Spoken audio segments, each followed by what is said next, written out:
Hello दोस्तों, राधे राधे। चलिए आज का वीडियो हम लोग देखते हैं।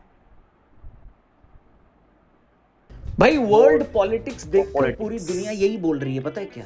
अरे मुझे चक्कर आने लग गया अब। मतलब गिरगिट ने भी दुनिया भर के पॉलिटिकल लीडर्स के सामने हाथ जोड़ लिए। गिरगिट समाज डरा हुआ है और ये कह रहा है कि हमारे 7 जनरेशन ने भी इतने रंग नहीं बदले जितना दुनिया भर के प्रधानमंत्री और राष्ट्रपति बदलते रहते हैं। मतलब कौन किसके साथ गले मिलता है और कब किसके पीठ पीछे बुराई करता है समझ ही नहीं आता। लेकिन वर्ल्ड लीडर्स में भी ट्रंप चचा जो है ना, डोनाल्ड जी, वो ऐसे हैं जिनको देखकर पूरा गिरगिट समाज डरा हुआ है और कह रहा है कि ट्रंप चचा आप हमारे लीडर बन जाओ गिरगिटों के। गजब बेइज्जती है। मतलब आपके जितने भी रंग हैं उतने तो स्केच पेन के डिब्बे में भी नहीं होते। कभी आप इंडिया के ऊपर टैरिफ लगाते हो ये बोलकर कि इंडिया रशिया से तेल खरीद रहा है, फिर आप उसी रशिया के पुतिन साहब से मिल लेते हो और फिर पुतिन साहब आपका ऐसे काट के चले जाते हैं जैसे मोहल्ले के लौंडों का लड़कियां काट के चली जाती हैं। और फिर जब पुतिन और मोदी एक साथ मंच पर दिखाई देते हैं तो आपकी चड्डी आगे से गीली और पीछे से पीली हो जाती है और आप बोलते हो कि अरे मोदी जी तो मेरे बेस्ट फ्रेंड हैं, हम दोनों दोस्त हैं, एक ही थाली में खाना खाते हैं, एक ही गिलास में पानी पीते हैं। अरे मतलब हमने तो ये सुना था कि पॉलिटिक्स में कोई परमानेंट दोस्त या दुश्मन नहीं होता परमानेंट, लेकिन लोगों के पास दिमाग तो होता है ना चचा। अब जब ट्रंप ने वापस से मोदी को अपना जिगरी यार बता दिया है तो आइए जरा इस वीडियो में ये समझते हैं कि इंडिया अमेरिका के रिश्ते खराब क्यों हुए और क्या ट्रंप की लेटेस्ट स्टेटमेंट के बाद इंडिया अमेरिका वापस से दोस्त बनेंगे क्या? US President Donald Trump made a U-turn, calling India-US relationship special. Breaking news coming in. Donald Trump had come out and said that India and US share a special relationship. Donald Trump says India and United States, they have a very special relationship. पहले इससे पहले कि हम लोग video में आगे बढ़े, मैं आपको अपने पॉडकास्ट चैनल पर इनवाइट करना चाहूंगा। द रौनक पॉडकास्ट चैनल का नाम है। टीआरपी चैनल पर लेटेस्ट पॉडकास्ट आपका वेट कर रहा है। बहुत सारी बातें आपको सीखने को मिलेंगी हमारे इस पॉडकास्ट चैनल पर, तो इसलिए चैनल को जरूर सब्सक्राइब करना। लिंक डिस्क्रिप्शन और पिन कमेंट में दिया है। फिलहाल वीडियो में आगे बढ़ते हैं। तो दोस्तों पॉइंट नंबर 1, सब कुछ जुलाई 2022-2019 से शुरू हुआ जब ट्रंप ने इमरान खान से मिलने के वक्त कहा कि वो कश्मीर इशू में मीडिएट करेंगे और रोल निभाने को तैयार हैं। अब भारत की लॉन्ग हेल्ड पॉलिसी ये थी कि कश्मीर स्ट्रिक्टली बायलैटरल इशू है, किसी थर्ड पार्टी मीडिएशन के लिए जगह नहीं है। ऐसे में ये रिमार्क जो ब्रीफिंग के बाद आया डायनेमिकली एक बहुत बड़ा ब्लंडर था। Cancel meeting. दूसरा पॉइंट, सितंबर 2024 में मोदी जब यूएस गए थे यूएनजीए और क्वाड समिट में हिस्सा लेने, तो ट्रंप ने पब्लिकली कैंपेन करते हुए कहा था कि मोदी से मैं मिलूंगा। इंडिया ने इस मीटिंग के लिए मना कर दिया क्योंकि उस टाइम यूएस में इलेक्शन होने वाले थे।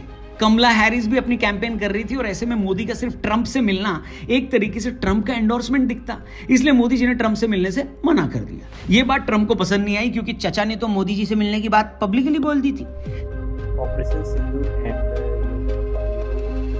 तीसरा पॉइंट, ऑपरेशन सिंदूर के कॉन्टेक्स्ट में जब इंडिया ने पहलगाम में हुए आतंकी हमले के बाद तुरंत कार्रवाई की और सीज फायर इंडिया पाकिस्तान सीधे नेगोशिएशन से हुआ, तो ट्रंप क्रेडिट लेने बीच में आ गए। उनने बोला कि भाई सीज फायर हमने कराया, भारत ने साफ इनकार कर दिया। ट्रंप की उम्मीद थी कि भारत उनको नोबेल प्राइज के लिए समर्थन करेगा, सपोर्ट करेगा, लेकिन मोदी जी ने बिना हेजिटेशन रिजेक्ट कर दिया। बेसिकली इंडिया ने ट्रंप से कहा कि 4 चवन्नी घोड़े पे और तुम्हारा नोबेल प्राइज को मारूं हथौड़े से। और अब क्लाइमेक्स की बात, point number 4, trade war. Trump ने इंडिया पर 50% तक टैरिफ लगाया। वजह बताई रेसिप्रोकल ट्रेड इंबैलेंस और इंडिया का रशिया से तेल खरीदना। लेकिन इंडिया ने एक बार फिर से कहा कि दही पुरानी हो गई है तो कढ़ी खट्टी बना लो, हम तो रूस से तेल खरीदेंगे, टैरिफ के अपने बत्ती बना लो। मतलब इन सारे पॉइंट्स को अगर आप ध्यान से देखें तो इन्हीं सब की वजह से दोनों देशों के बीच पब्लिक नैरेटिव थोड़ा सा हल्का पड़ गया, हिल सा गया और रिलेशनशिप एक इकोनॉमिक कॉन्फ्लिक्ट स्टेज पर आकर टिक गया। यानी मोटा माटी ये वो डिफाइनिंग एपिसोड्स थे जिसने एक बड़े ब्रोमांस को स्लो डिसइंटीग्रेशन के रास्ते पर भेजा। इसी वजह से भारत की रशिया से नजदीकी और बढ़ गई और गलवान मामले के बाद पहली बार बीजिंग भी हमारे साथ खड़ा हुआ दिखाई दिया। मतलब मोदी जी ने एससीओ अटेंड करी, जिसके बाद ट्रंप ने ट्रुथ सोशल पर यह लिखा कि लगता है हमने इंडिया और रशिया को चीन के हाथों गवा दिया। साथ में पुतिन, जिनपिंग और मोदी जी की फोटो भी पोस्ट करी गई थी। लोगों को लगने लगा था कि ट्रंप ने गलती कर दी है और अब कल आया है इस मामले में एक और नया twist. Donald Trump has made a dramatic U-turn and said that US has lost India to darkest China. In fact, he's now changed that statement as he's reaffirmed US-India ties. Mounting tensions over tariffs, a surprising thaw in India-US relations has emerged as President Trump called the partnership with India very special and assured that he and Prime Minister Modi will always be friends. White house में बैठकर Trump का मोदी प्रेम दोबारा जागा। जब reporter उनसे सवाल कर रहे थे तो उन्होंने कहा कि मैं मोदी के साथ हमेशा से दोस्त रहूंगा। भारत और अमेरिका का रिलेशनशिप बहुत स्ट्रांग है और इसके बारे में चिंता करने की कोई जरूरत नहीं है।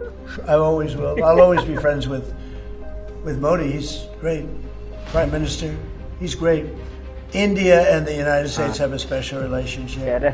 There's nothing to worry about. जब उनसे पूछा गया कि क्या अमेरिका ने भारत को एक फ्रेंड के रूप में खो दिया है तो ट्रंप का कहना था मुझे नहीं लगता ऐसा कुछ हुआ है। लेकिन जैसा कि हमने आपको कहा कि वर्ल्ड पॉलिटिक्स एक शतरंज जैसी होती है, चेस जैसी होती है। मोदी जी ने भी मौके पर चौका लगा दिया, एक ट्वीट करके लिखा कि भारत भी अमेरिका से अच्छे संबंध रखता है और प्रेसिडेंट ट्रंप ने बिल्कुल सही कहा है। मोदी जी ने इसके बाद भारत और अमेरिका की ग्लोबल स्ट्रेटेजिक पार्टनरशिप पर भी टिप्पणी की। अब लोग कह रहे हैं कि जब ट्रंप टैरिफ लगा रहा था, इंडिया को डेड इकोनॉमी बता रहा था, ऑपरेशन सिंदूर में सीजफायर करने का क्रेडिट ले रहा था, तब तो मोदी जी ने कुछ नहीं कहा। अब अचानक से एक तारीफ पर ट्वीट कर दिया। ऐसे लोगों से मैं कहना चाहूंगा कि दोस्तों, रोम एक दिन में नहीं बना था, समझ रहे हो?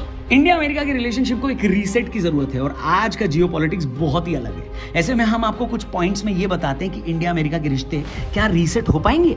तो सबसे पहले ऑप्टिक्स मैटर करते हैं। ट्रंप ऑप्टिक्स और बड़े इवेंट्स के मास्टर हैं। मोदी भी पब्लिक रैलीज और ग्रैंड स्टेज के लिए फेमस है। क्वाड एक ऐसा स्टेज है जो दोनों को स्पॉटलाइट देता है। चाइना फैक्टर एक इंपॉर्टेंट फैक्टर है। दोनों लीडर्स जानते हैं कि चाइना को अकेले टैकल करना मुश्किल है, कोलैबोरेशन ही रास्ता है। इसके अलावा ट्रंप डील मेकर हैं। ट्रेड ऑफ स्पेस की बात हो रही है, मोदी भी प्रैक्टिकल अप्रोच रखते हैं। ट्रेड डिस्प्यूट पर बार्गेनिंग हो सकती है। और चौथी बात, इंडियन अमेरिकन वोट बैंक। जी हां, ट्रंप को अगर दोबारा इलेक्शन कॉन्टेस्ट करना है और सत्ता में आना है तो इंडियन डायस्पोरा का सपोर्ट चाहिए होगा। मोदी के साथ फ्रेंडली ऑप्टिक्स इस वोट बैंक को एनर्जाइज करेगा। और आखिरी पॉइंट, स्ट्रैटेजिक कंपल्शन। यूएस को इंडिया की जरूरत है और इंडिया को भी बैलेंसिंग पार्टनर चाहिए। ये कंपल्शन दोनों को करीब ला सकता है। हालांकि आपको यह भी बता दें कि भारत अमेरिका रिलेशनशिप आसान नहीं होने वाला। कुछ चैलेंजेस तो क्लियर हैं, जैसे ट्रंप फिर से टैरिफ पॉलिटिक्स खेल सकते हैं। इंडिया की रशिया से करीबी ट्रंप को परेशान करती रहेगी। ट्रंप का स्टाइल अनप्रेडिक्टेबल है, एक दिन दोस्ती तो अगले दिन ट्वीट में शादी के नाराज फूफा बन जाते हैं। और फिर इंडिया ओपनली किसी भी कैंप का हिस्सा नहीं बनना चाहता। ट्रंप को यह बात भी चुभती है। उनको चाहिए कि आसिम मुनीर जैसे, सॉरी नॉट मुनीर जैसे अपने आसपास जी हुजूरी करने वाले लोग हों। तुमसे ना हो पाएगा। मतलब अगर पॉलिटिक्स को छोड़ दें तो दोनों लीडर्स की पर्सनल केमिस्ट्री काफी यूनिक है। मोदी जी की स्टाइल करिश्मेटिक है, ट्रंप भी फ्लैम्बॉयंट है। दोनों बड़े क्राउड से कनेक्ट करना जानते हैं। दोनों अपने देशों में नेशनलिस्ट नैरेटिव को स्ट्रांग रखते हैं। ये पर्सनल सिमिलैरिटीज उनके बीच दोस्ती का नेचुरल ब्रिज बनाती है। यही कारण है कि चैलेंजेस होने के बावजूद ये दोस्ती पूरी तरह खत्म नहीं हुई, बस थोड़ी पॉज मोड में चली गई है। यूएस भी जानता है कि इंडो पैसिफिक में इंडिया के बिना कोई भी स्ट्रैटेजी अधूरी है, चाहे टेक्नोलॉजी हो, सप्लाई चेन हो, मिलिट्री लॉजिस्टिक्स हो या diplomatic messaging. India indispensable partner है। अगर ट्रंप फिर से व्हाइट हाउस लौटते हैं तो वो इंडिया के इंपॉर्टेंस को इग्नोर नहीं कर सकते, चाहे उनके ईगो इश्यूज हो या पोस्ट इरिटेशन स्ट्रैटेजिक नेसेसिटीज। उन्हें इंडिया की तरफ तो सब कुछ खींचेगा ही। तो सवाल यह है कि क्या ट्रंप और मोदी फिर से दोस्त बनेंगे? इसका जवाब है पॉसिबल तो है। शेयर्ड इंटरेस्ट, स्ट्रैटेजिक कंपल्शंस और ऑप्टिक्स की जरूरत है। इस रिलेशनशिप को रीसेट की ओर लेकर जा रही है। चैलेंजेस होंगे मगर पॉलिटिकल विल और जियोपॉलिटिकल प्रेशर्स दोनों लीडर्स को फिर से साथ ला सकते हैं। वेल, पॉलिटिक्स में दोस्ती और दुश्मनी परमानेंट नहीं होती। आज जो दुश्मन है कल दोस्त हो जाएंगे। ट्रंप और मोदी का रिश्ता भी उसी कैटेगरी में है, लेकिन इस दोस्ती का फायदा तभी है जब इसका फायदा भारत को हो। अगर ट्रंप से दोस्ती भारत का टैरिफ कम नहीं करा पाती तो देश तो यही कहेगा कि मोदी जी आप अलग से जाकर ट्रंप को फ्रेंडशिप बैंड बांध लो, हमारे किसी काम नहीं है ये दोस्ती, समझे? मेरे हिसाब से तो भारत को बड़ी सोच समझकर चलना होगा, क्योंकि भरोसा ना तो चीन पे कर सकते हैं और ना ही अमेरिका पर। आपका ट्रंप के लेटेस्ट मूव पर क्या कहना है? डोलाल्ड साहब को कुछ लिखना चाहते हो तो एक वर्ड में क्या लिखोगे? कमेंट करो, चैनल को सब्सक्राइब करो। जल्दी मिलते हैं। गुड बाय, जय हिंद।